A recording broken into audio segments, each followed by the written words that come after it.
Hello, once again welcome back to Plus Line. ഇന്നത്തെ വീഡിയോയിൽ discuss ചെയ്യാൻ പോകുന്നത് +1 ബിസിനസ് സ്റ്റഡീസിന്റെ പബ്ലിക് എക്സാമിന് ഓരോ ചാപ്റ്റേഴ്സിന്റെ വെയിറ്റേജ് എങ്ങനെയാണെന്ന് നോക്കാം. ഓക്കെ, അപ്പോൾ നമുക്ക് ഫസ്റ്റ് ചാപ്റ്റർ വരുന്നത് ബിസിനസ് ട്രേഡ് ആൻഡ് കൊമേഴ്സ് ആണ്. ഈ ഒരു ചാപ്റ്ററിൽ നിന്നും 6 മാർക്കുള്ള ചോദ്യങ്ങൾ പ്രതീക്ഷിക്കാവുന്നതാണ്.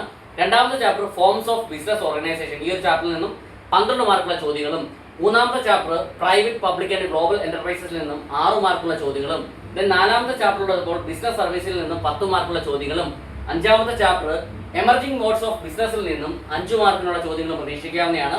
ആറാമത്തെ chapter social responsibilities of business and business എത്തിക്സിൽ നിന്നും 6 മാർക്കുള്ള ചോദ്യങ്ങളും ഏഴാമത്തെ ചാപ്റ്റർ ഫോർമേഷൻ ഓഫ് എ കമ്പനിയിൽ നിന്നും 8 മാർക്കുള്ള ചോദ്യങ്ങളും എട്ടാമത്തെ ചാപ്റ്റർ സോഴ്സസ് ഓഫ് ബിസിനസ് ഫിനാൻസിൽ നിന്നും 8 മാർക്കുള്ള ചോദ്യങ്ങളും പ്രതീക്ഷിക്കാവുന്നതാണ്. തേർഡ് ടൈമിലോട്ടെത്തുമ്പോൾ MSME ആൻഡ് ബിസിനസ് എന്റർപ്രണർഷിപ്പിൽ നിന്നും 4 മാർക്കുള്ള ചോദ്യങ്ങളും ഇന്റേണൽ ട്രേഡിൽ നിന്നും 10 മാർക്കുള്ള ചോദ്യങ്ങളും ഇന്റർനാഷണൽ ബിസിനസ്സിൽ നിന്നും 5 മാർക്കുള്ള ചോദ്യങ്ങളാണ് പ്രതീക്ഷിക്കാവുന്നത്. എല്ലാ ചാപ്റ്ററിന്റെയും ഏറ്റവും സിമ്പിൾ ആയിട്ടുള്ള എക്സ്പ്ലനേഷൻ വീഡിയോ നമ്മൾ ചെയ്തിട്ടുണ്ട്. പ്ലേലിസ്റ്റ് ചെക്ക് ചെയ്ത വീഡിയോ കാണാവുന്നതാണ്. കൂടാതെ +1 ബിസിനസ് സ്റ്റഡീസിന്റെ ഏറ്റവും പ്രധാനപ്പെട്ട ചോദ്യങ്ങളുടെ വീഡിയോ നമ്മൾ ചെയ്തിട്ടുണ്ട്. അപ്പോൾ എല്ലാവരും വീഡിയോ കാണണം, നന്നായി പഠിക്കണം, നല്ല മാർക്ക് നേടണം. All the best.